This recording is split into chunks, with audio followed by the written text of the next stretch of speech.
guys, welcome to vlog number 5 of this one's going to be of game 4 of the NBA Finals, and Spurs won this one 107 to 86, and another dominant performance by the entire Spurs lineup. I mean, what more can you ask of them? They played a phenomenal game. The Heat did not show up. I mean, LeBron scored at one point. LeBron had half their points. He really was the only one who showed up. He was the only one above 15 points, which is sad.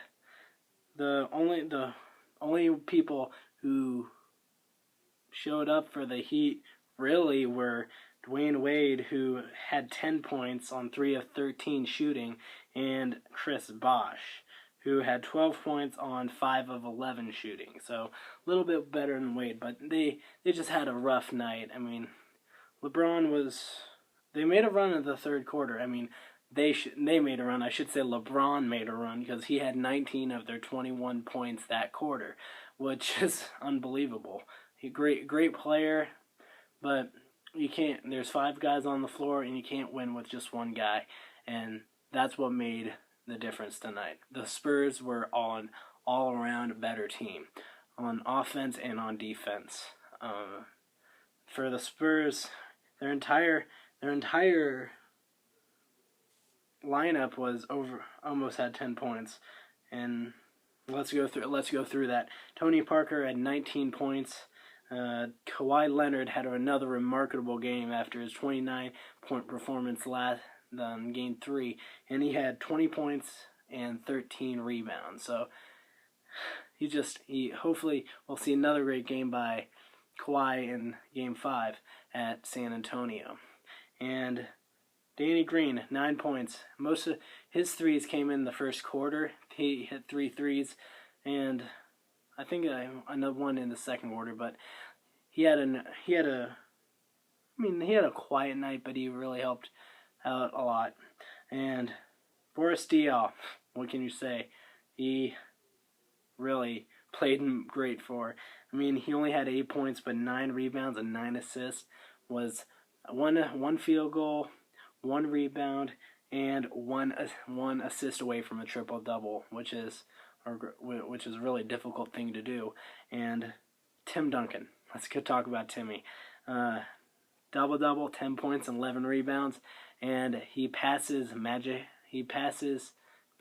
Johnson on most doubles in their career in the postseason with 158. So congrats to him, and he's just been one remarkable player. And the thing that I thought made the difference was the bench.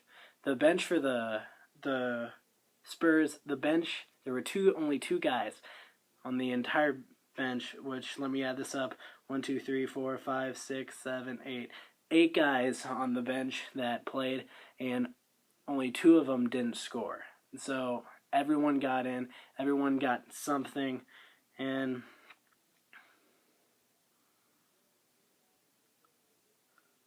actually, I should say, I proved me wrong. They all scored. Every player scored tonight, whereas for the Heat, well, I see a good amount of zeros on that side, but yeah, Spurs just outplayed them, and as a team they shot 40 of 70 from the floor, which is 57%, to Miami's 32 of 71, 45%, and they got off to a hot start in the first half, and they had a halftime lead of they had a halftime lead of 19 points, and it's hard to. The Heat made a run in the third quarter, like I said, and they cut it down to I think 11 at one point, but the Spurs were just too much for him, and LeBron can't carry the weight of the team on his back by himself. He's got to have someone show up, and that's what I think they have to do in Game 5, if they want to go to San Antonio and beat them at their place, is someone else has got to show up, and not just LeBron. The big 3 has to play to their potential that they had during that second game when Dwayne Wade had 20 points and Chris Bosh had 18 or something like that. And I thought that was one of the biggest problems that the Heat had tonight, and they just got outplayed. Let's just summarize all the I said and that. They just got outplayed. But up 3-1 is going to be, and going back to San Antonio to play there is going to be really tough for the Heat to win this one. But hey, San Antonio won 2 straight at Miami, so anything can happen, and even Miami can come back because they're still a great all-around team. Someone I thought didn't play as much was Ray Allen. I thought he should have gotten a lot more minutes. I mean, he had 8 points on 3 of 6 shooting. He played 31 minutes, but I thought he should have been playing a little bit more. But he's one of the greatest all-time shooters, if not one of the top 5. He's got such a quick stroke. I mean, he's just unbelievable. From a shooter, from a guy who is not tall and likes to shoot from behind the arc, he's just one of the people you look up to. And he's a class guy. Went to Miami. I mean, from a Cleveland fan, not fan of the big thing, but he just from a player standpoint, he's a great player. So that's my little spiel on the players and and as a team. And let's go back to the stats really quick. I'm going all over the place, but oh well. But let's go back to the stats. The rebounds. He got out rebounded 43-27. Rebounding has never really been their top notch or top skill, but got a rebound and box out. And yeah, besides the field goal percentage, it was pretty evenly matched throughout the game.